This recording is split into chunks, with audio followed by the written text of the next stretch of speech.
Now that we've done all that, we have Dream of the Past. Changyu's Interlude. In what ways are they going to make us upset for this character that most people don't seem to care about? Or Changyu. But, let's see. Dream of the Past, the Nighter.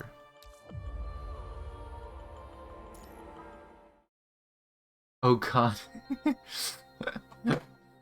Yeah, that's right. Emotions. They're coming. Dusk on the Nighter begins with an extended sound of a trumpet, signaling the commencement of the night bazaar. Noises converge on the deck where the neon signs wake, while lanterns shaped as dragon heads take flight, encircling the central tower. The dazzling view of the Nighter by night rises on the dark horizon.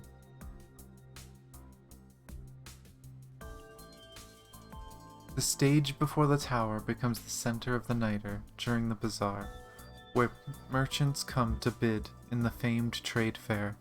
Folks gather for the displays, as do the rich and powerful in their lodges. Kamuri's troupe of mechanoid puppets takes to the stage in a showcase of graceful sword dances. Their braids glide as phoenixes, their bodies sway as willows, mechanical yet spirited, gentle yet cold. Their performance is also lined the crowd with dread, however. The audience is well aware that the elegant dancers on stage are always an order away from drawing blood with their swords. And then fireworks soar above the deck, exploding into spectacular colors between the towers and the lanterns. Earth or heaven, this is as opulent as it gets. Ironically, not earth or heaven, but the sea.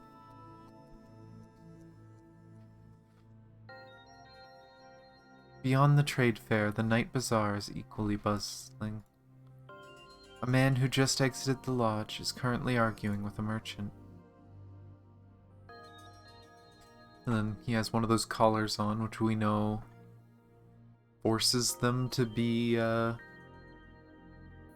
don't remember exactly how it worked on the humans. But it's basically just an obedience thing to make them follow the law there. Is this trash what you're selling me? A bona fide mogul, the man dressed in riches holds a smoking pipe in gold in his hand, his shirt pinned with equally golden pocket watch. He scolds the merchant in front of him with utter disdain. Sorry, sir. That's all that's left. But maybe if you visit again tomorrow. Wiping off the sweat from his brows, the merchant bends over backwards to apologize to the tycoon, this head dipping as low as the rich man's boots. Meanwhile, the surrounding hawkers flock to the wealthy man, hungry and craving. Check out my offers, sir. Brand new livers, freshly picked. Screw you, I'm here first. Look, healthy organs in mint condition. How about some prosthetics, sir? I've just restocked. The hawkers are relentless, wrestling for a shot to sell their wares in exchange for miles, even if it means stepping over a fellow merchant. Distracted by the commotion, nobody notices a boy sneakily approaching the tycoon from behind. The boy keeps looking over his shoulder indecisively, his face filled with hesitation. Changyu will later recall this moment when he first notices the boy while hanging in a food stall to the side. The boy's expression is all too familiar to him. Oh, it's not Changyu, huh? Oh! Thank you so much, Kamado-ken, for the follow. Welcome to the stream.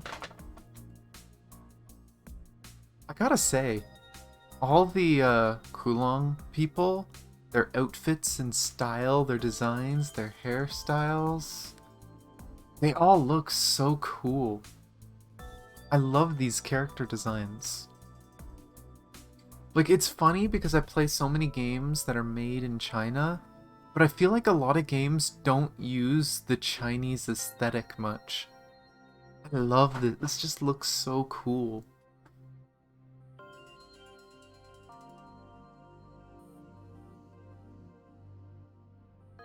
Having made up his mind, the boy takes advantage of the confusion to reach for the tycoon's pocket, where a purse is poking out. Oh boy. Gotta go, Racer? Okay. Thank you for hanging out.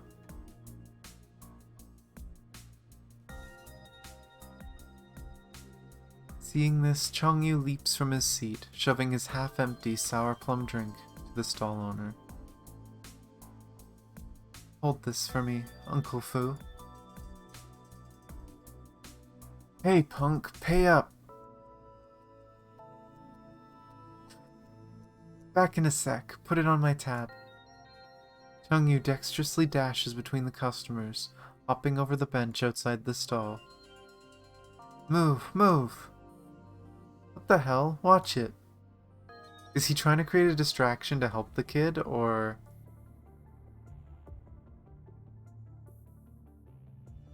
Oh my gosh. Hey boss, forgetting anything? The boy is stepping away when Changyu walks by and blows the whistle on him. While whistling, While whistling, oh okay. You gotta go? Okay, well, thank you for dropping in, Kamada. Hope to see you again. Slightly confused at first, the wealthy tycoon pats his pockets at once, and finds nothing inside. The tycoon's plump face stiffens and tenses as he immediately grabs the now panicking boy. My purse, you rascal! I don't... Facing away from them, Changyu masterfully swoops up the purse from the boy's jacket. Give it back now! I don't have it. You're dead meat if I find it. Is this what you're looking for? What? When did you... Despite feeling confident that he has stowed it securely in his jacket, the boy looks in shock as Changyu flaps the gemstone-clad purse in front of the two of them, giving the tycoon an upward nod.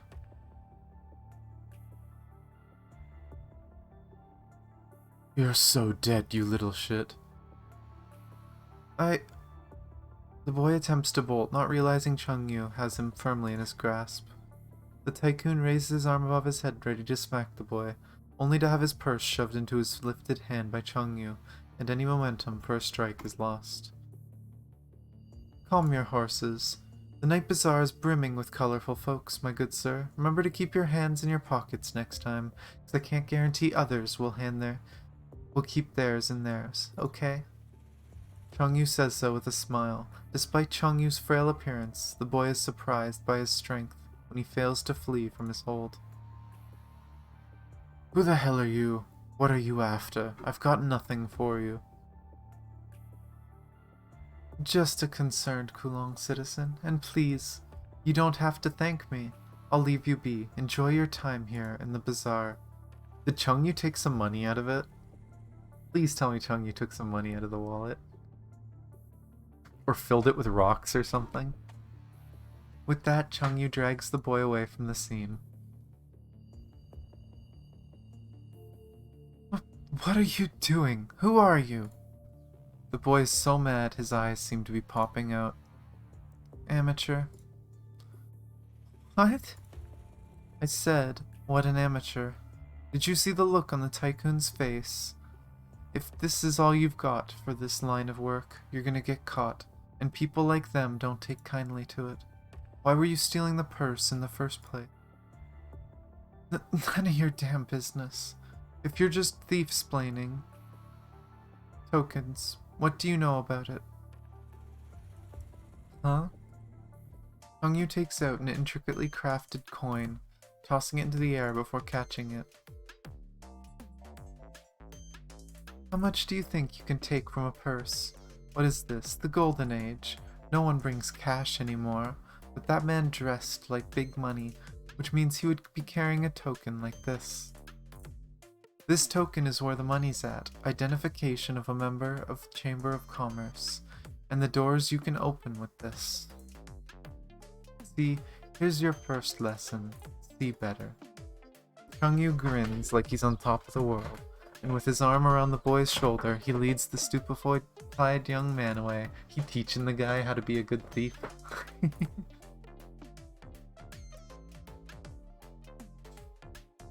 Uncle Fu, 1 cha-cha noodles for our friend here. Changyu sits the boy down enthusiastically. Pay for yours first, you punk. Come on, Uncle Fu, I told you to put it on my tab, and here I am with a new customer. Just stay the hell out of my way. I'm running a business here. See, I know you are best. Have you tried cha-cha noodles? Best on the nighter, no joke. Wait, just who are you? What do you want from me? Didn't I mess up your job earlier, so take this as my apology, and now we're even. And I have to thank you as well. The way he hid his token, you really did me a solid back there, running distractions.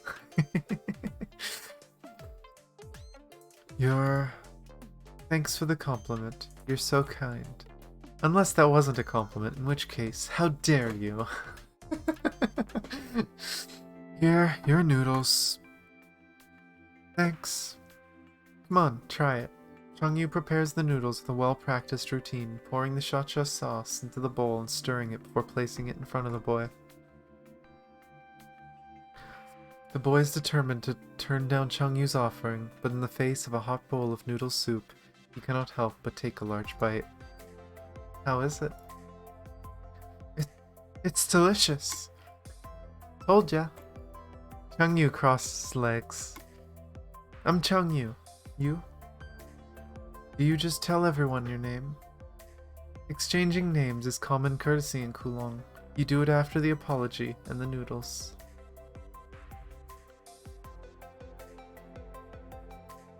Huainan. You have an interesting name there. You aren't exactly dressing in rags. Ran into trouble, didn't you? Want to talk about it? None of your damn business. True. Who isn't in trouble on the nighter, am I right? I'll leave you to your noodles then. Just remember to be more careful next time, and stay away from the stingy type with a temper. It was a good call making a move when you did. An amateur like you won't stand a chance when Pulau's mechanoids arrive at the bazaar later tonight. I know that. Of course you do. I'll see you next time then. With that, Changyu finishes his sour plum drink and takes off, whistling and tossing the coin. Changyu, is it? The boy named Huainan watches Changyu depart, buried in thought. It takes him a moment before he returns to his bowl of cha-cha noodles. When he finishes, Huainan shoves the empty bowl aside and gets up, ready to leave. You stop right there. Who? Me? Obviously, you stay right there. What's wrong?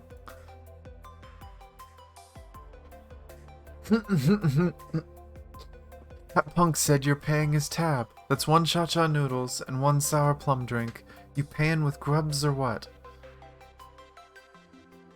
Huainan turns where Changyu was headed and finds him turning around at the same time. Changyu waves and cups his hands around his mouth, and from a distance he yells. Your second lesson, don't be so trusting.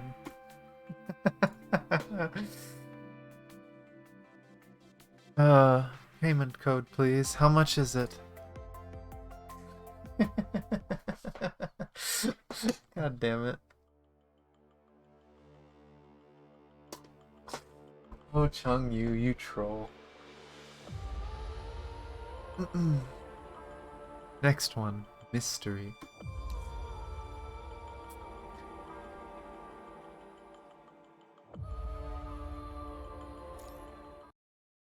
Oh boy.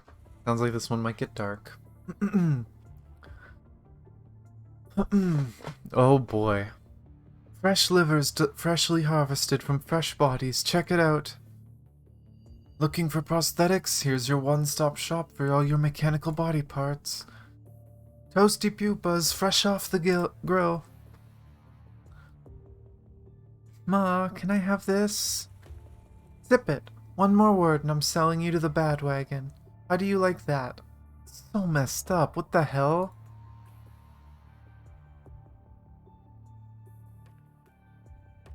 Oh my god. This is so messed up. Hey lady, cute kid you got there. Bit of a waste to send him off to the wagon, no? How about let me take him off your hands, at a premium even. I know you ladies have it rough on this boat. You getting ideas on my kid now? Get the hell away before you piss me off. Oh, easy. There's no need to be uncivilized. I don't even know what... I don't know if that's the sound the kid's making, I don't know. Oh. The boy pulls a face at the shady merchant as his mother drags him away. Damn kid, I'm gonna get you one day. You show him, boss. Who the hell are you? It's cool, man. I feel you. I can't believe how disrespectful that little brat was. It's none of your business, you little shit. Get lost. Oh, mister, you really shouldn't judge a book by its cover. I'm here to do business. Business? Does it look like a candy shop here, kid? Changyu quickly scans his surroundings, making sure no mechanoid guards are patrolling nearby. He removes the bag from his waist. The most ordinary purse, identical to the one the merchant has on his stall, but Changyu is holding it more cautiously than one would a child, carefully unzipping the bag before the merchant's eyes. I said get lost. What the hell is this? A construct? Shush, the Kalong crew's gonna confiscate it if they find out. How did you... The merchant coughs and lowers his voice, trying to sound calm and collected. How did you get your hands on a receptor? Where does it come from? I'm just the errand boy. My employer's a pretty private person, so I'm acting as his eyes and ears. And from what I've heard, you're the most reputable vendor in these parts. You bet. And you're in luck, kid, 'cause your new buddy Todd here is the fairest merchant of them all. I don't know about that. Guy frickin' asking to buy someone's kid. Jesus. Please tell me Changyu's screwing this guy over.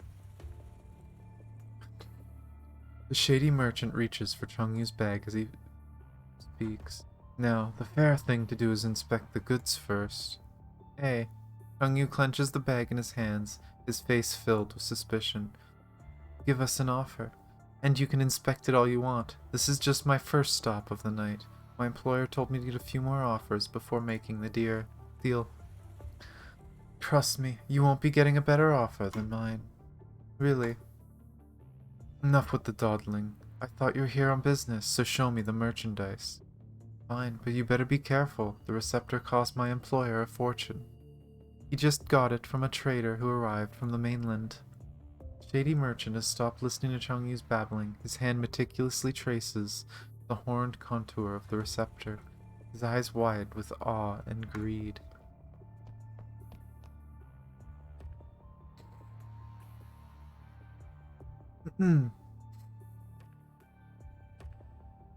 Oh boy.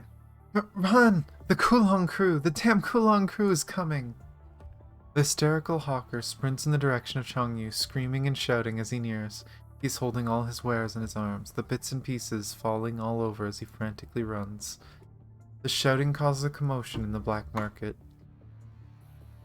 What's with the Kulong crew? They never paid attention to the black market. Some bigwig making deals here again. Just pack up and bolt. I don't want my stuff confiscated like last time. Come on, it's my first day here. What? The Kulong crew? Listen, buddy, I've gotta run. We'll do this again sometime. Hey, hand the receptor back. Here you go, I'm out of here. The merchant shoves the purse into Changyu's arms, then swiftly picks up his goods and vanishes into the night. Changyu shakes the bag he's been handed. Out comes the crisp, clanking sounds. And scene. What? I mean, I know he was an actor, but that was just random and funny. The door of the gambling den by the street corner slides open and out slips a young man. Shoutings can be heard through the gap from the many stirring gambling heads. Red and green lights flash intermittently from the 3 neon signs above the door. The center one writes Fortune's favor, while the 2 to its sides sit, give fools their gold and knaves their power. Sounds like gambling. Beggar who frequents outside the gambling den greets the exiting young man. You, my lad, where have you been? Without answering, Changyu grins and casually throws the beggar a grub. He catches it. You're gonna get busted if you keep taking shortcuts through the den. I know what I'm doing, old man. How about you stop worrying and go grab some food instead? Nice treat. Look at that smug face of yours. What have you done this time? And where's the boy who's been hanging with you? Before Changyu can answer, a group of barefooted urchins come running out of down the alley. Like a well-oiled machine, the children surround Changyu, some pulling his sleeves while others holding onto his legs, their voices chiming and chattering. Changyu, give us some snack money, please. You monkeys. Despite complaining, Changyu takes out a handful of grubs, nonetheless. Scoot, leave me alone. You're the best! The urchins collect their bounty and scatter, and where they were stands someone else leaning against the wall. Didn't take you as someone charitable. We're all literally in the same boat, trying to make ends meet. Not that it's my money, anyway. So, did you get it? Forget it. Changyu gestures dramatically in disappointment. Of course I got it. There's nothing I can't do if I set my mind to it. That guy immediately panicked when he saw me acting oh so reluctant. He swapped his money bag with my horny one during the fiasco. Real impressive switcheroo, I'll give him that. A shame he got outplayed. I wonder what his face looks like once he finds out the receptor is fake. Oh my gosh, Changyu. Well, you reap what you sow. By the way, you were fantastic. Even I got a little scared of the Pulau crew chasing you. Stop exaggerating. Perhaps discord does make concord. Changyu ran into Huainan a few more times since their first eventful encounter, and the 2 young men eventually became friends and business partners. Let's roll. Full wallet means full bellies. Huainan looks meek with Changyu's arm around him. Don't spend it all like you did last time. The door to the gambling den suddenly bursts open, and 2 black-clad men drag and throw out a humanoid body. The injured figure gives a muffled grunt. It is a construct. Black liquid covers the construct's face and hides the body features. It groans sporadically, as if extending its arm towards Changyu, seemingly desperate to grasp onto something. A construct here, of all places. The construct's hand drops. Its body lies still on the ground. Changyu is no stranger to scenes like this. They are common sight on the boat, and all he can do is look out for himself and nothing more. That is how one survives the nighter. Then he notices how tight Huainan is gripping his hand. Changyu can feel him shaking through his coat, struggling to stay composed. You good? The beggar nearby immediately averts his gaze, pretending nothing has happened. Huainan takes a deep breath and lets go of Changyu, giving him a small nod. I'm good. Is it the construct? Not our damn business, isn't it? They probably sold their bodies as merchandise to become constructs. If that's what it takes for them to survive, then that's their choice. That's how things go here. Live with it. That's so messed up. I think the more messed up thing about stuff like that too is I can see that being something that actually happens in real life. Like, if construct tech was a real thing, if people could be turned into a machine, the amount of poor people that would sell their body for organs, whatever else, and get a mechanical body, probably be a lot. And then they probably wouldn't have the money to maintain such a mechanical body, so if they start falling apart, they're screwed. The dark truth of stuff that may happen in the future, who knows? But how? Have you ever considered that maybe people should just get to live? What if we weren't supposed to sell our souls only for a shot at life? What's that all about? It's always a trade. Always. Is that so? Maybe you're right. What you said is no way to survive on this boat. Yeah, I was overthinking it. Let's go. I've still got things to do after this. Are you really alright? They look into each other's eyes. Changyu scratches his head. Let's go then. What do you want to eat? There's only silence in the alleys in the dead of night. That kid's gonna do something dumb and die in this, isn't he? Out of nowhere comes a piercing scream, followed by frantic footsteps, gunshots, heavy thud as something falls on the ground. Then everything is quiet again, save for the ravaging wind on the deck. Probably someone getting killed for organs. Fair. Probably runs out of gambling folks at this hour. Might as well call it a day. Coughing beggar curls up in the freezing wind. Goes and packs up his belongings, only to find a pair of feet standing in front of him. A question, old man. You. The hell are you doing here in the middle of the night? Out of the shadow comes a young man crouching before the beggar.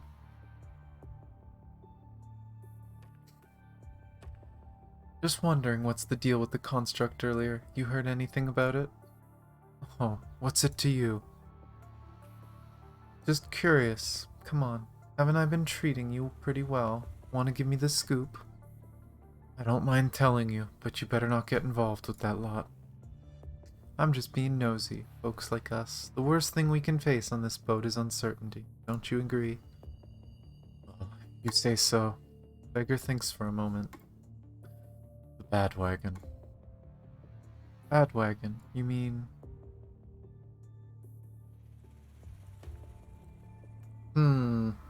Octalek. The enterprise built on top of a train. They control the bulk of Earth's economy. For some reason they have their eyes on us recently and bought a bunch of constructs on the black market.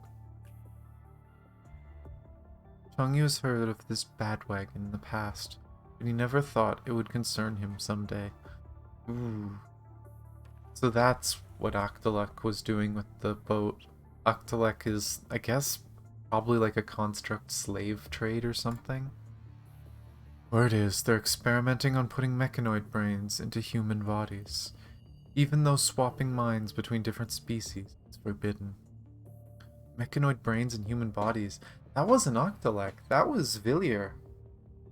Villiers was experimenting with stuff like that, I know. Maybe Octalek was helping him? That, or they're buying the constructs as toys for the aristocrats. Now you know where the construct bodies that they throw away every time we dock come from. And I heard that they're looking for humans suitable to be refitted into constructs. Knowing what I know now, maybe you should keep an eye out. Is Octalek why those merchants are attending the trade fair? But why the niter? Who knows, but no one's bothered to hide even when someone pokes around, if you know what I mean. Just don't do anything stupid. I see. I appreciate it. I'll leave you be. Well, now we know how he's gonna get on the Octalek train. Octalek. Why then?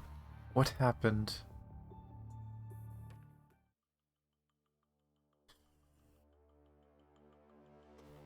Of course, we're gonna get some feels. Can't escape feels in this game.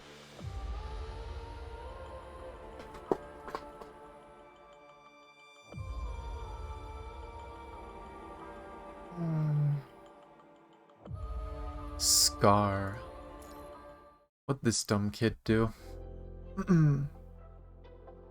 Wainan enters his room to find Changyu sitting cross-legged by his bed. A map covered in scratches and marks is laid flat on the table. It folds smoothed out by a pencil chewing Changyu, buried in thought. Hey, what's up? What took you so long, and where have you been lately? Forget it. Check this out first. What is it? Is that the plan of the Nighter? Drawn by yours truly. I've marked every inch of the boat that I could set foot on, so this should be pretty accurate. Changyu takes his pencil and circles the spot marked Trade Fair, and continues drawing along a series of crooked passageways all across the deck until it reaches the edge of the Nighter. This is my next target. The trade fair. Think bigger. Octalek. Oh boy. He's gonna get caught, or he's gonna get betrayed. One or the other. Changyu and Hainan follow their guide to the dimly lit laboratory underground. Shabby as the place may be, the constant humming from the equipment and rows of test tubes fill colorful liquids have made this already tiny space uncomfortably oppressive. It's up ahead. You can talk to the doctor yourself. Oh my gosh, did they volunteer as a way to get in? This isn't gonna go well. This isn't gonna go well at all. Thanks. Didn't think you'd know a place like this. Or is Changyu getting betrayed? Changyu takes stock of strange surroundings and mutters to Hainan.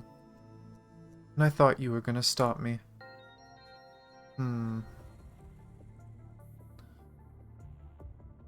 Why Octalek?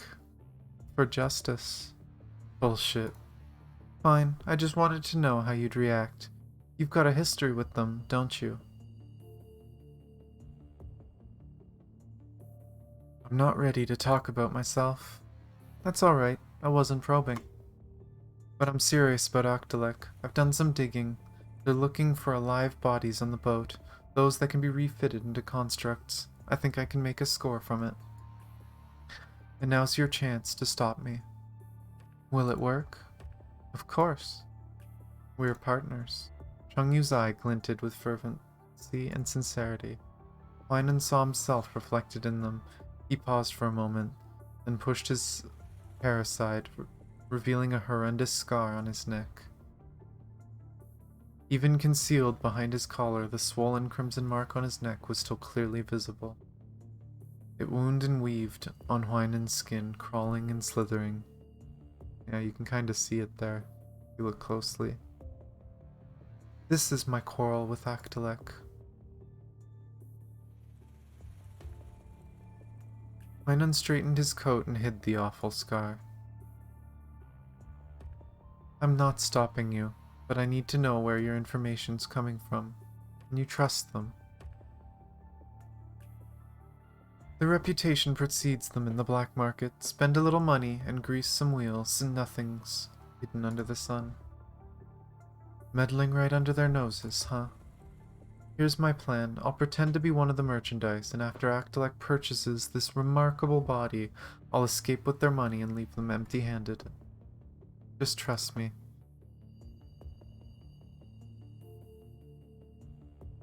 Octalek want bodies that are suited to be constructs. Do you even fit the requirement, or are you forging your data? The secret to a well-planned scheme is to not plan everything. You have to follow the ebb and flow of the plot, manipulating it the way you do water, guiding it just enough so it flows where you want it. What are you... Is this your third lesson? What? No. The third lesson is don't trust strangers. But you must trust your partner unequivocally. Ugh, can't talk. I know a place. They can check if your body's suitable to be refitted. Doctors like that are a dime a dozen on the black market. I happen to know one who will do anything for the right price. So you... Let's go. Huh? I never said I'm sitting this one out. Maybe I can tell you something about me after this. Okay. I feel like this is gonna go horribly wrong. Oh, poor Changyu. Are you listening, Changyu? What is it? I wasn't paying attention. Focus this time. Now, you should be familiar with our damn collars. Everyone on this boat has one around their neck. It serves two functions. First of all, it's a way to remotely control us. Even if it's only to indirectly, the two primary commands coded in the collar mean we can't leave the niter, and we can't harm it. It's also our ID. The collars on this boat have a record of all bodies on board the niter, living, construct, mechanoid. Changyu traces the collar on his neck. Of course he knows of it, but he has never really considered what its existence means. He has lived the same routine on this boat as far as he can recall, for 3 months, a year, or 3. He has no recollection, and he can never quite put his finger on it. Everything just happened. One human, one set of corresponding data, including that person's tantalum 193 affinity. Tantalum 193 affinity. Only those with high enough tantalum 193 affinity could be refitted into constructs. Assuming somewhere on this boat is a person with the desired tantalum 193 affinity, someone who's not associated with the official merchandise from the Kulong crew. That's who Aktelek is after. That's the leverage we need. So we have to figure out if we are merchandise material to begin with. That's right, it'll be so much easier if we can just be a part of the wares on display. But if we can't do that, we can still get what we're after here. How come you know all of this so well? The worst thing we can face on this boat is uncertainty, don't you think? This is gonna go bad. Are you the one? Two young men are interrupted by the approaching surgeon. His face may be concealed by a mask, but it is clear that his eyes are keenly examining Changyu. Follow me. We're doing our examination simultaneously to save time. You can head in first. Mine's also about to start. That's bullshit. I have a funny feeling he's selling out Changyu. Because the safest thing you can do in any kind of black market deal like this is to always have someone with you. You do not want to be isolated.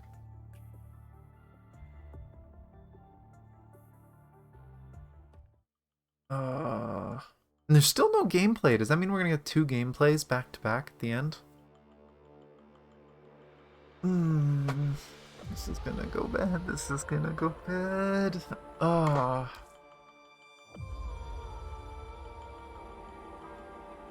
Dream. The minimalist tavern Changyu chose is a little ragged but well supplied. With the token he stole, Changyu has no trouble getting into a place of this caliber to rent a room. A simple one to avoid attention. Right now, he is sitting on the bed cross-legged, listening to the singing outside. The antique television in the room is playing movies of generations past, and the moonlight has tainted Changyu's shadow blue. Is this in the past then? We going back a little? Someone opens the door to the room. I'm back. Which one do you want? Cha-cha noodles or wonton noodles? Wonton noodles. That's what Uncle Fu thought, so it comes with extra sauce. Here. Uncle Fu's the best. I'm so blessed. Changyu squeals with delight, snatching the takeout box Huainan hands him. Hey, let me try your cha-cha noodles as well. Hot, hot. What's the rush? Fine, this is some hardcore stuff. Water, I need water. But I only added a teaspoon of chili sauce. Here, your water. Changyu's just sound effects. Changyu does not stop until his bowl is completely empty. He lets out a satisfying burp. Hey, Huainan, shall we play a game? What game? Let's see, tell me your biggest wish in 5 seconds. Now, I wish tomorrow was the Dragon Boat Festival. Then we can go get rice dumplings at Uncle Fu's. His dumplings are absolute best in the world. You haven't really lived until you've tried one. That's it. Sure, I mean, I also hope that everything goes well tomorrow night at the trade fair, but I can't really see things going wrong when I'm involved. Oh boy. Sometimes I wonder where you got your damn confidence, but I'd be lying if I say you aren't good at this. I'm not joking. Don't you notice, whether it's those rich assholes or those exploitative merchants, bad people always come with bad karma.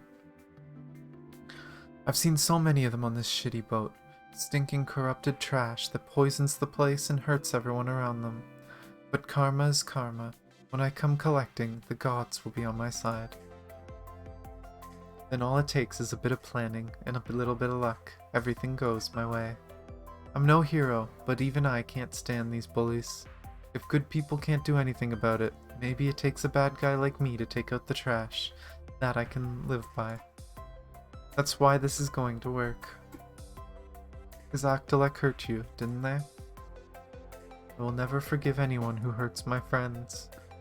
Changyu's voice gets quieter and quieter until he turns silent and withholds the last line. Huainan raises his brows. What? Oh my gosh, YYK. Your turn. What do you wish for? I wish that it all goes well at the trade fair tomorrow. That's my wish. You wished for rice dumplings tomorrow. Hey! Changyu is about to protest, but then he suddenly bursts out laughing. Oh my, it's been a while since I eat noodles with someone else face to face, like some sort of celebration. You made it sound like we just had our last meals. Knock on wood. Shut it. That mouth hole of yours is gonna take away our luck. Something tells me he's wishing for something different to go well tomorrow, not the same thing, Changyu. Oh boy. Something tells me Octalek holds something over him. The gods are already on our side. Why do you think my T193 affinity matches the trade requirement? Just make sure you have my back outside the venue when things kick off. Oh, this is after, so I guess nothing bad happened with the doctor. Fine, if only my affinity also matches. It's all going to work out, don't worry. Oh, great vibe on deck today. Listen. Oh, random art. Thoughts unrequited, tugging like graying strands unkempt, dancing phantoms for whom is left the ruth and woe. Dying embers, candles waned of wax and weep. Night arrives outside the window pane, the bustling streets mimic the flickering neon above, and in the space between them a dreamlike sequence of light and shadow plays out on the tavern wall. Laughter and cries can be heard in the distance, where sky lanterns take to the sky. Through their window, the nighter is nothing but an extravagant show of shadow puppetry, unreal and untethered. Changyu, I want to ask you something. Be honest with me. Shoot, unless you're asking for the password to my bank account. Do you have a bank account? Fine, you got me. No, I don't. Alright, what's the question? Have you ever heard of the butterfly dream? I think so. Some guy named Zhuangxi dreamt of a butterfly, and he couldn't figure out if it had been him who dreamed of it, or if it had been the butterfly who dreamed of him. Let's say, hypothetically, this world you're living in was an illusion. Would you want to escape it? Oh boy. Why am I not surprised you'd ask something like that? But for me, all that matters is what's here and now. Not that I can tell how much you're skeptical of this boat. Well, what does it matter if it's real or not? Isn't being happy enough? Because it's not what you're feeling, but the feeling itself that makes a thing authentic. There's no way we can tell if the world is real as long as we are in it. If we keep second-guessing the ground we walk on every step of the way, we'll never go anywhere. Good philosophy. We don't hope to live, we live with hope. Maybe someday the punishing virus will be gone, and we'll all return to the outside world. It's a nice hope to live for, isn't it? Punishing virus. It's been a while since I thought about it. A while, huh? It's very you, the way you answered it. Enough about me, how about you? Huainon does not answer. Lights and shadow mask his face, concealing his thoughts from Changyu. In the silence, the old movie on the television sounds especially loud. You ever had a dream like that? I won't allow myself to be stuck in a dream. And you dare treat it other than an illusion? It's suicide, being trapped in an illusion. What's the point of living if none of it is real? If you don't wake up, how can you tell what's real and... I despise it, your hope. It's just another lie that distracts us from our suffering, so I'll do what needs to be done if it means waking up from this damn dream. Oh boy. What is but a dream? And there is the seed of what motivates him to betray Changyu. Changyu's okay with living in the moment. He wants to escape this boat and have a better future. He is going to betray Changyu so that he can get himself a better future. And he's probably going to screw himself over too. I don't think he's going to get very far with that kind of logic, but... oh boy.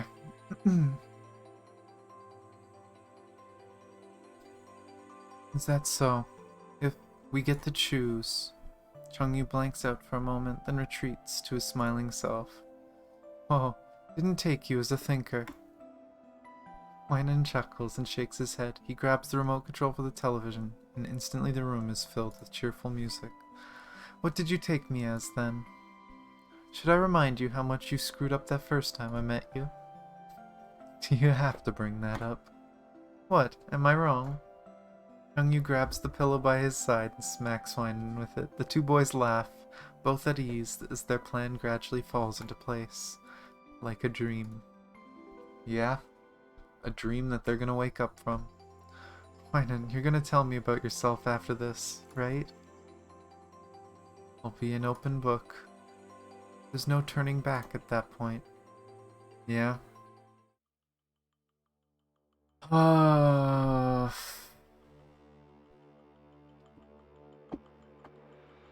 God damn it. Changyu's being played. I mean, I'm sure Huainon has the best of intentions, but...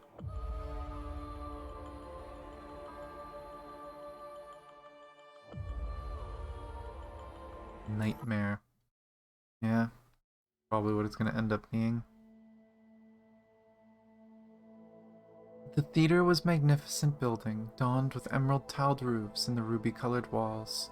It saw a long line of guests and ushers in front of its gate, who filled the air with greetings and shouts. With righteous anger we are heroes born, aloof to pain, to death, one's just deserts. Changyu, you'll lead a good troop one day. Changyu, remember to come home soon. Oh, people from Kulong. Home? What home? Kulongers do not fear war, because war cannot break the will of Kulong. Changyu, take good care of the theater and your troop. Who's talking? It's so familiar, but I can't. Maybe people should just get to live. What if we weren't supposed to sell our souls only for a shot at life? That was Huainan. Is that so? In those glimpses of memories, Changyu could see numerous blazing fireballs falling from the sky into the heart of the city. The scared folks in front of the theater were screaming. Dark silhouettes with scarlet-tinted eyes emerged from the flame. What were they? Changyu tried to look through the scorching fire, desperate to figure out what they were. He doesn't remember? Or is this him going through his memories after becoming a construct? Wake up, Changyu. Wake up.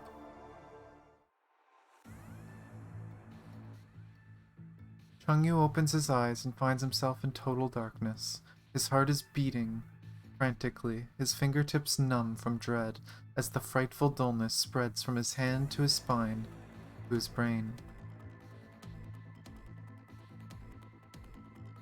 Oh, welcome back, Roku. Watching what is probably going to be the very unfortunate story of Changyu. They have painted a very, very dim picture for him. Someone is standing by his bed. It is not Huainan. His breaths would have been calmer, his presence less malignant, even if he has mystified Changyu at times. Changyu, Huainan is an owl on the hunt in the dead of night, silent and alert. Changyu steadies his breaths, with his muscles tense and his fists tighten. Changyu's body is ready and primed, like a panther by its prey. The man leans closer, and Changyu springs to action. He averts the man's approach with one hand, then violently grips his throat with another. In the blink of an eye, the man is at Changyu's mercy. Oh, is it the same old guy? Changyu has the man restrained. Their brief clash echoes loudly in the small, confined space. Somehow the table lamp by the bed got switched on, its gears turning loudly.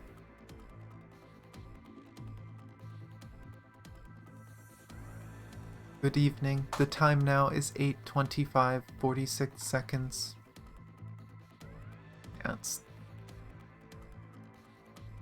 Changyu's eyes widen. He never forgets a face, and the face in front of him belongs to none other than the tycoon he encountered that fateful night. You, of all people, where's Huainan? I wasn't expecting a skilled fighter. That's on me. Answer my question. Changyu tightens his grip, almost bending the man's head backwards. He should be running out of breath, and yet he looks remarkably calm and unfazed, the opposite of the gluttonous man Changyu remembers him as. This is just business, kid. I've no intention of getting involved with what's going on between the two of you. And seeing that I've failed and probably won't get paid, this isn't even business anymore. You should probably leave your questions to the one actually involved. What are you going on about? Did Actilac send you, or did... Where's Huainan? What did you do to him? Do you mean your friend? He's already heading to the trade fair. On his own? It's not even opening until tomorrow night. Don't you know how long you've been sleeping? Changyu looks outside the window and finds the streets bustling with crowds and chants. The trade fair has already begun. I slept the whole day. Well, Changyu pins the tycoon to the ground with his foot, then ties him up with torn bed sheets. After making sure the knots are secured, Changyu immediately goes over the bag he placed on the table, everything inside, including the data on Octalec, the plan for the Niter, and the data chip that proves Changyu's Tantalum 193 affinity, all gone. The dumbass tried doing it himself. Damn it! What was he thinking? That explains why there was so much spice in the noodles. He put spice probably to cover up the taste of the of the drugs he used to knock Changyu out.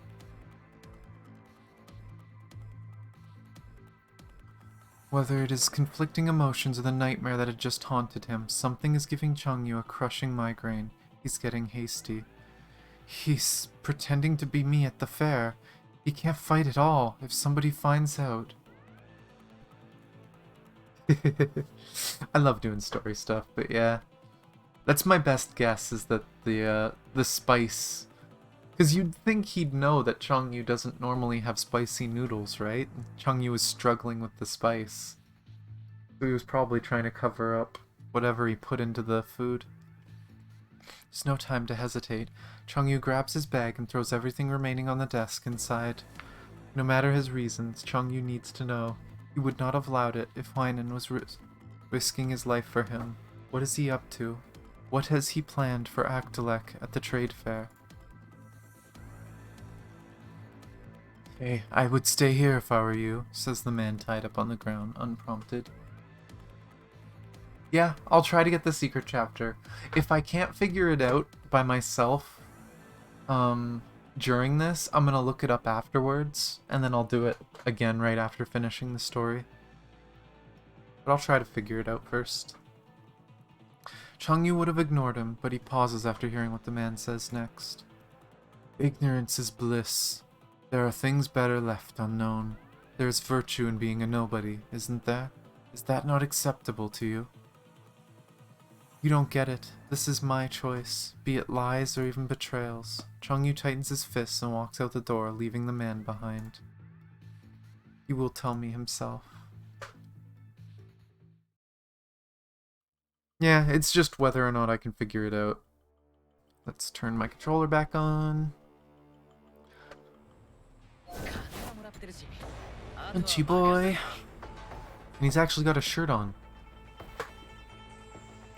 There seems to be more guards around. The auction must be starting soon. I must find Huainan before it starts.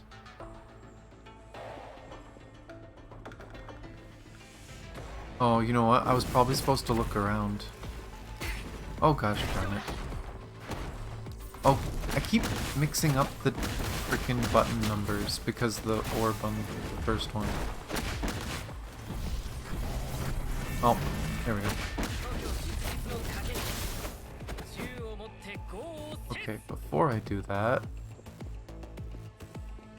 is there anything to interact with?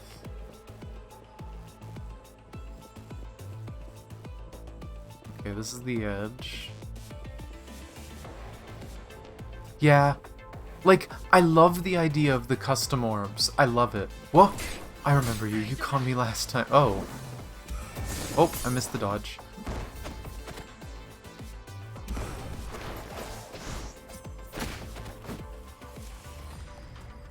I'm going to assume that was part of it. Thought I saw something over there. Is there anything else around? Can't go past that point. Doesn't look like there's anyone else. I missed it? I gotta restart it to do it? Really?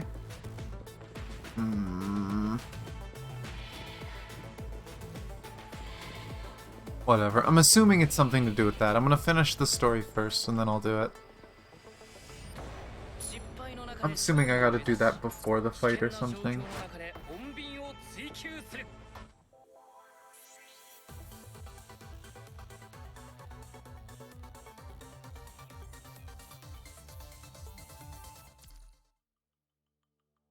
The truth. Yeah. I'm not gonna read that. It's gonna be a line in there anyway. Oh boy. The wind hits the windows and slips through its frame, thumping, howling. Huainan is right there on the other side. His hair is still a mess. His sunken eyes show no emotion. Changyu has never seen him like this, as if a deadly blizzard is brewing under his skin, ready to be unleashed. They stand opposite each other, eyes locked. A shiver goes down Changyu's spine. As you can see, I lied. Why is that? You worried for my safety, or were you using me to get inside because you failed the test for Tantalum 193 affinity?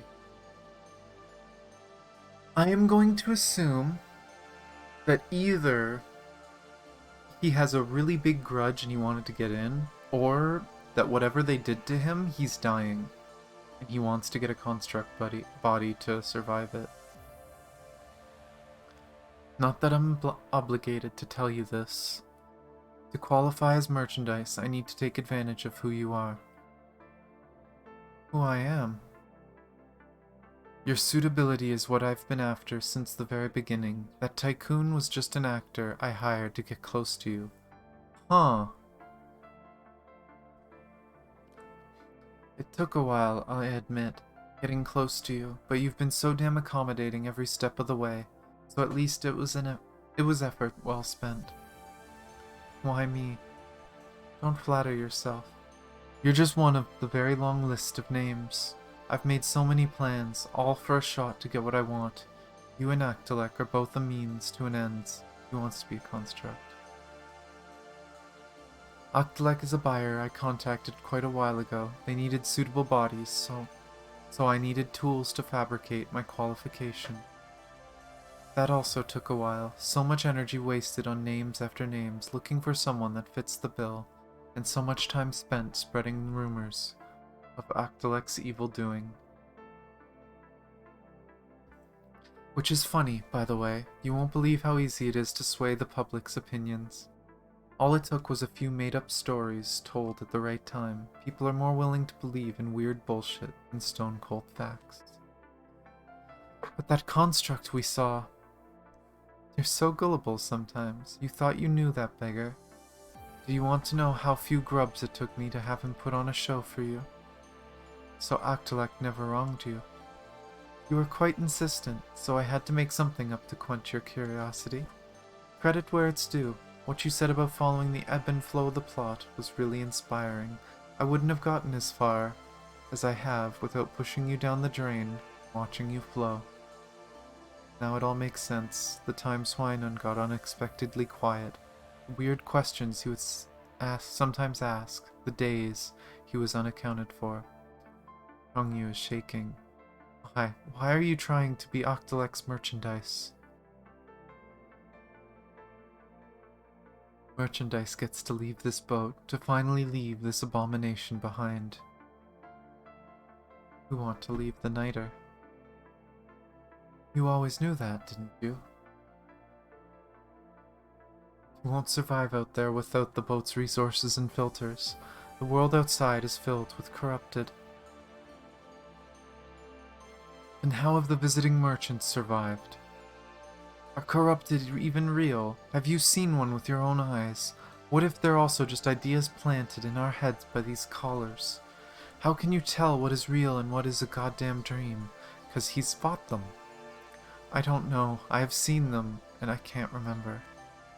My head, it hurts. You know? One night I suddenly realized I couldn't recall my past at all. Once that doubt seeped in, I couldn't get rid of this pain. Oh, is that something else the callers do? The callers make the people forget the time before the boat. That's why he couldn't remember who was in his nightmare. He couldn't remember all his childhood friends. Oh, that sucks. I should be the one asking why. To live like a machine following its program day after day after day. For all the years to come, barely a shell of yourself. Why? Why would you accept that fate? No, it's not like that. Yeah, you're stuck living in there. The callers might not control how we think or act, but they for sure make a fool of all of us. If they tell us to dive, we make sure we drown ourselves and drag someone down with us. Even your ridiculous self-righteous justice. Every goddamn thing on this boat knows this. Even you, and you just accept it. Is that not funny to you? None of you bothers imagining something more, to see through their lies, because they're so damn safe and comfortable. And more of you, you praise it. You praise this ridiculous butterfly dream weaved by Huashu because you're so damn used to it. You disgust me. Huashu, or whatever that authoritative piece of shit calls itself, and the docile pigs that willingly praise and grovel to it. You all disgust me. I will not stand living on my life on a leash based on some hope that one day this boat may dock on habitable land. I'm getting rid of this damn monster. I'm going to the real world. I'll find out who I am. I will be free. Linen, I never thought of it like that, but You're just like them. That's not true. Oh, he's crying. There's literally tears running down his face. I just noticed.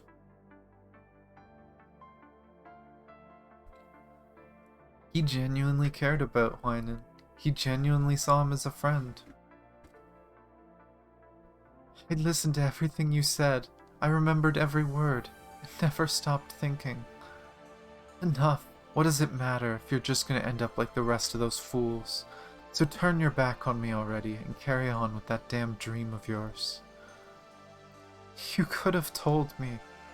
If you would have just told me that you felt stuck here and you want to go home. You thrive here, Changyu. You're happy here. So dream your homecoming dream, or deliver your self-righteous justice if it fulfills you.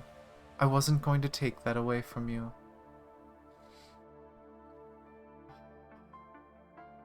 Head back and pretend nothing's happened. I'm only another damn thing that got traded away on this boat. Someone you briefly met. Someone who brought you a few decent memories. How can I pretend nothing has happened after everything we've been through? You made your choice when I offered you reality away from this dream. Bullshit. You've never thought to trust me because you've never seen me as anyone other than one of them.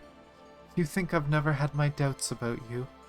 The worst thing we can face on this boat is uncertainty. Isn't that right? I've never told you that. Changyu, you're so goddamn naive. Could you have told me everything if I chose the truth then? Does it matter anymore? All you need to know is, you would have lived if you'd chosen the truth. You decided to stay in your dream, so let me make sure you don't wake up. I will not allow you to expose what I've done. Huainan raises his weapon. The blade glistened in the wind. Don't be so goddamn trusting. That's what you said. Huainan, you don't deserve my trust. If this is what you want, then so be it. Now we're gonna fight him?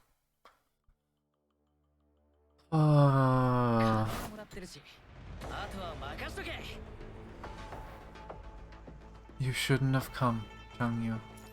Say that to yourself.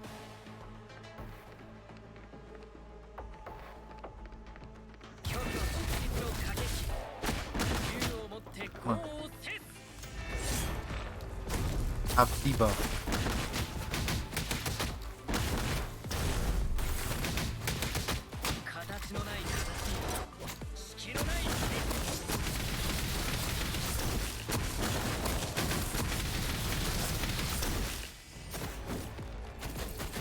Still cannot do it.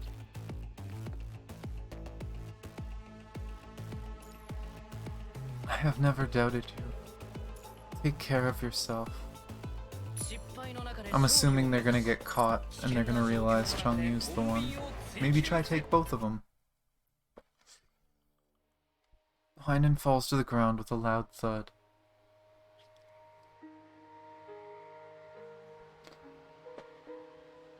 I don't know. Isn't that just what you do with his ult? You do 3 normal attacks, then you mash the ult button until it stops? I think that's how you do it. I think I might have accidentally cancelled it early the first time, but...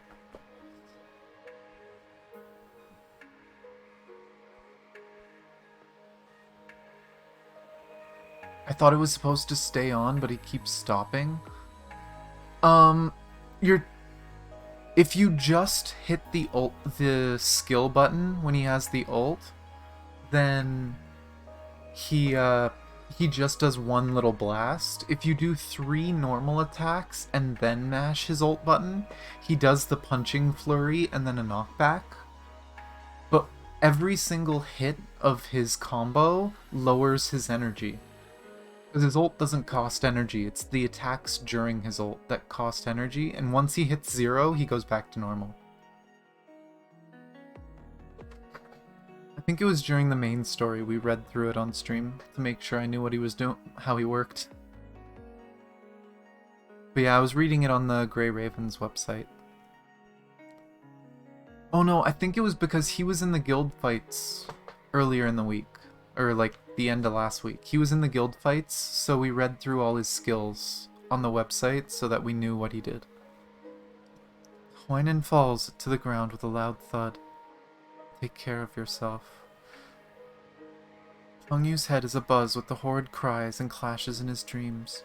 The screams taunt him, haunt him, until even the noises turn quiet, and all that remains is the last word of a pointless fight. Changyu's pupils dilate as he falls to the ground by his friend. The last thing in his sight is a group of medical personnel with tranquilizers in their hands slowly approaching. And that's when he gets changed. He just winged it? Okay. Yeah, all of his triple orbs have a finisher. The blue one puts down a puddle on the ground that reduces enemies' ice resistance, so that's the most important one. The yellow one pulls enemies in, and the red one just does massive damage. And then during his ult, again, like I said, it's just do 3 normals and then mash the buttons. I don't think his ult puts the AoE on the ground, but I could be wrong. I think he has to be triple S for that to happen. I think if he's triple S, his ult and his QTE put them on the ground.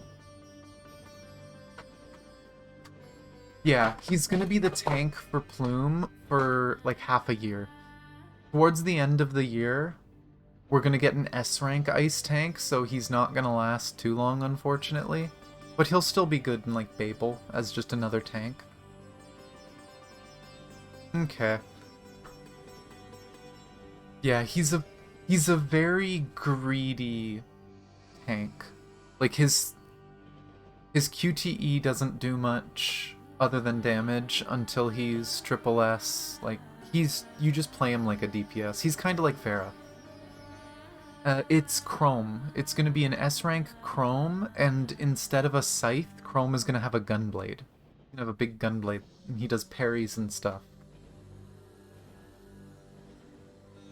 After we finish this, I can pull up Grey Ravens. The smell of gasoline is what wakes Changyu. He lets out a quiet moan, struggling to shake off the effect of the tranquilizer. He tries to blink only to find cold, apathetic, fluorescent light bathing over him. This is not the Niter. Every inch of this space screams indifference. The deep, roaring waves of ocean are replaced by the heavy, persistent clanking of an engine. You're awake. This is... The person standing by Changyu wears a clean, tailored suit, donning the carved face of a Westerner.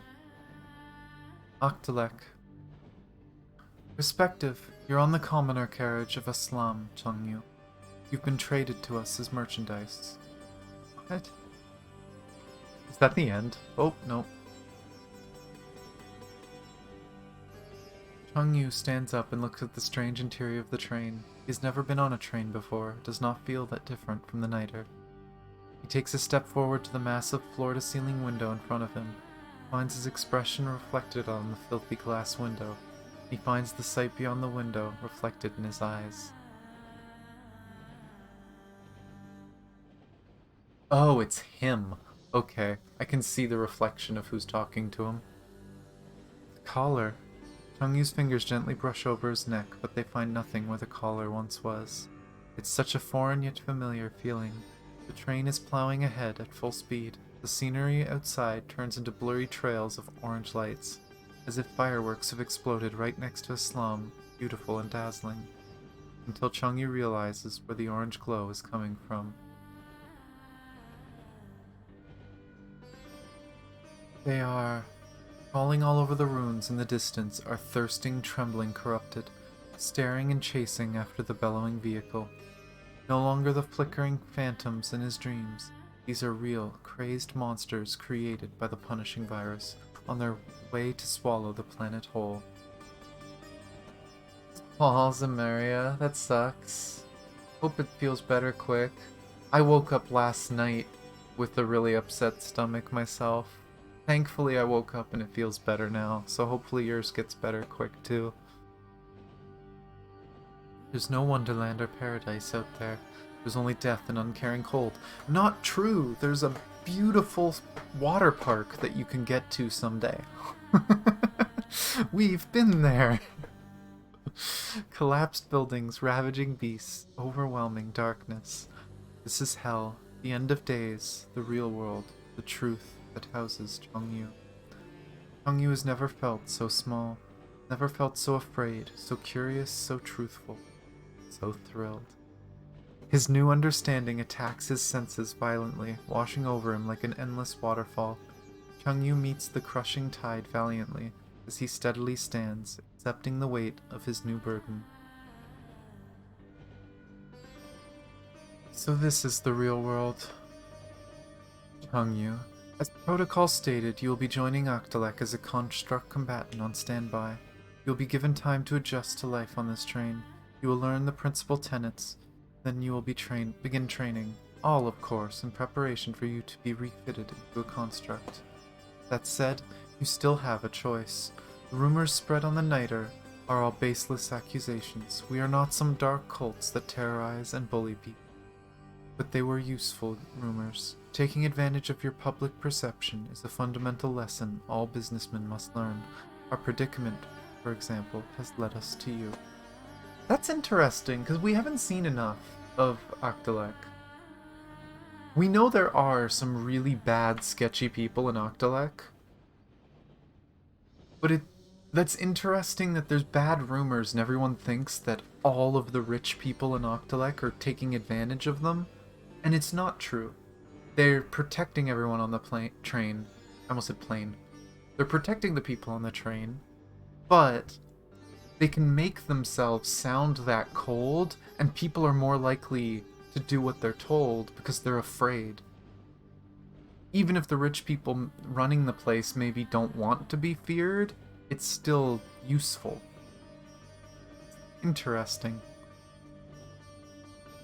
You have potential as a fighter and a companion, one that we can count on. We will not force you to stay here, so this is one chance to choose. Stay here in Octalek and fight with us, or return to the Niter. Yeah, it was a long time ago that we first met him. We've seen him a few times since. I'm sure we will figure out the rest. Welcome to Islam. Something among those words has snapped Changyu out of his dissociating numbness. Where is Wynan? So your first concern is your companion's whereabouts. How do you forget it? Where is he? We've done our research on you. As for your companion, I too admire his capability, if only he were still alive. The Kulong crew has declared death penalties for those who violated the regulations of the trade fair. All bodies have sunk to the bottom of the ocean.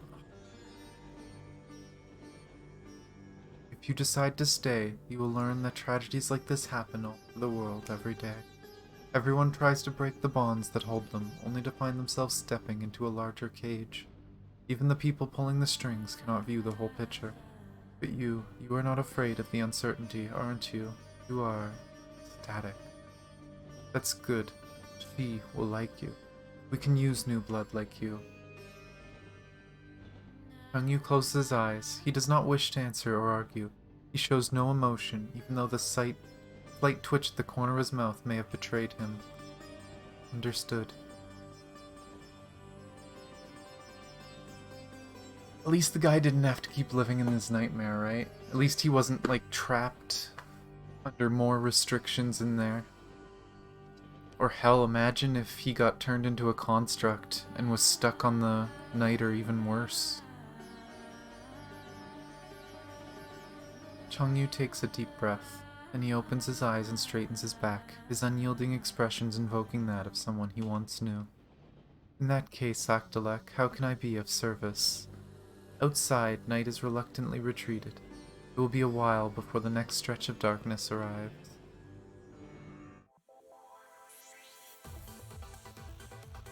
Just the rest of the ship until we screwed it over.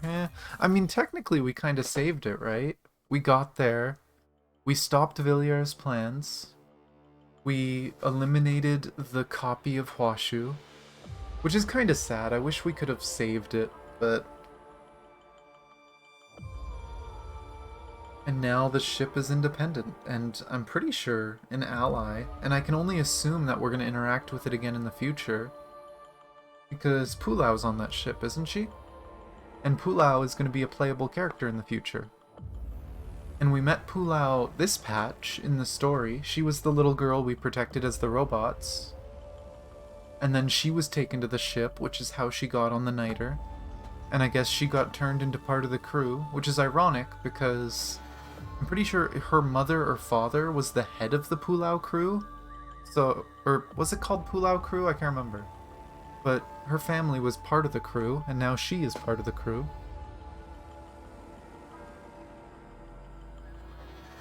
What was the best part of the story? The little girl? It was touching. It was kind of sad at the end with the robot, but the story was really well done. How it kind of went through Changyu's backstory. It was a little emotional, but kind of gentle. And then you got to the really emotional part with everything that happened with Chu. And then you got to the Pulau part where it was kind of cute and smiley. There's a little bit of sadness here and there, but...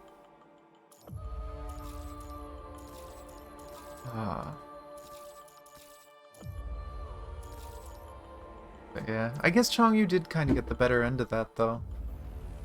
And I guess he kind of inherited his friend's will. After learning what happened with his friend, he decided he's gonna push through this. Also, that is so weird. The second last mission, that's art from the first mission. Why'd they use that art? Yeah, poor robot friends. But I mean, if anything, at least the robot friends... Like, that robot was corrupted, right? It was starting to turn. So at least the robot got eliminated before it turned on everyone. So if anything, the robot was probably happy about what happened. But... Is it literally one of the doors? Yep. Yeah, I guessed as much when it was a key. Oh, this...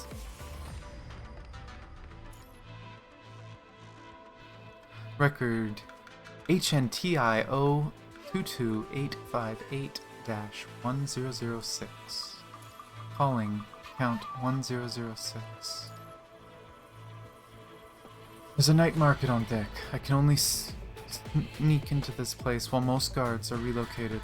I saw a woman on the way here. She was selling her organs just to not be thrown off the ship. Her child was lying on the deck, dying, but she didn't even look at him. All she did was to kneel and beg the merchant, asking for a tiny chance to extend her pathetic life. Everyone on this ship has gone crazy. If anyone ever gets this message, please send me a reply. I'm begging you. I found him. Both the age and details match well. It's been a month since I sent a message seeking help. I was almost deceived by the illusion he brought. Pathetic, miserable. I hate every single thing about this place. Nobody can save anybody here. Nobody can save me. No one. Only myself can. Am I getting crazy? Why? Why? Why? This is my last message. I won't change my mind again. I guess I can just skip this. It's just the hidden story we gotta look at. But yeah, let's do this hidden chapter before I talk for another hour. You guys can keep going. I'll keep talking to you guys. I just want to finish this. See? Yeah, as I said, I could talk forever. Let's get through this while we're talking. Since then, and how long has it been? Anyway, I have not heard about him anymore. Not that I have any proof, but I can't shake the feeling that, for someone who was so hellbent on getting what he wanted, he must still be out there somewhere.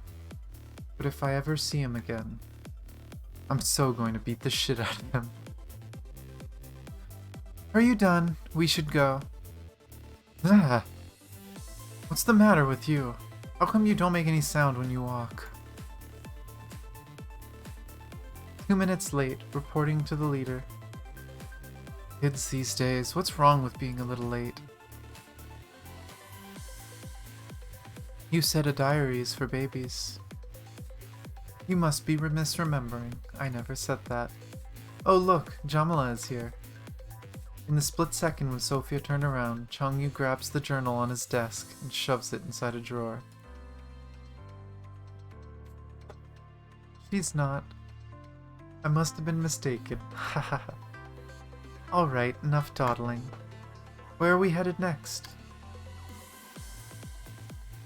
I will never be sure what I'd choose if I'd been offered the choice to leave or stay on the niter back then. I wonder if he'd just seen through me, or did he simply decide to choose for me?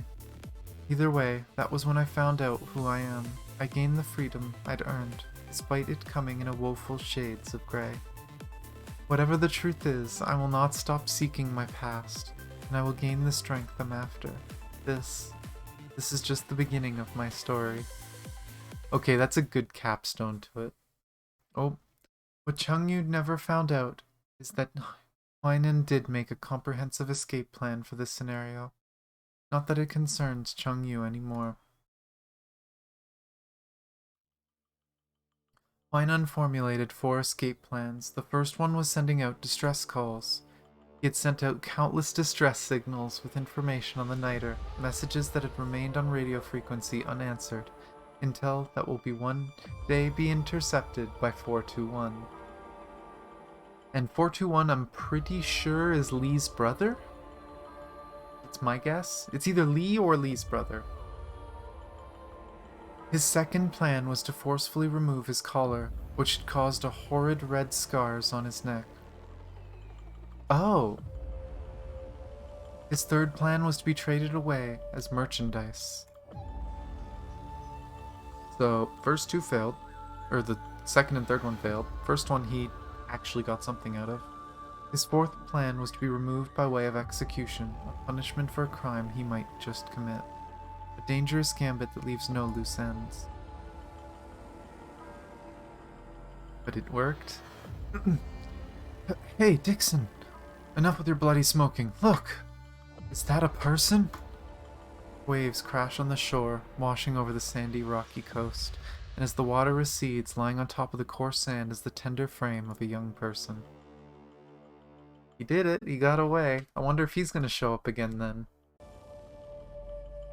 But I'm glad they both made it out of it. I wonder when he's gonna show up again. I doubt he's gonna become a major character, because, I mean, he's not a construct as far as we know, but it'll be interesting to see what happens.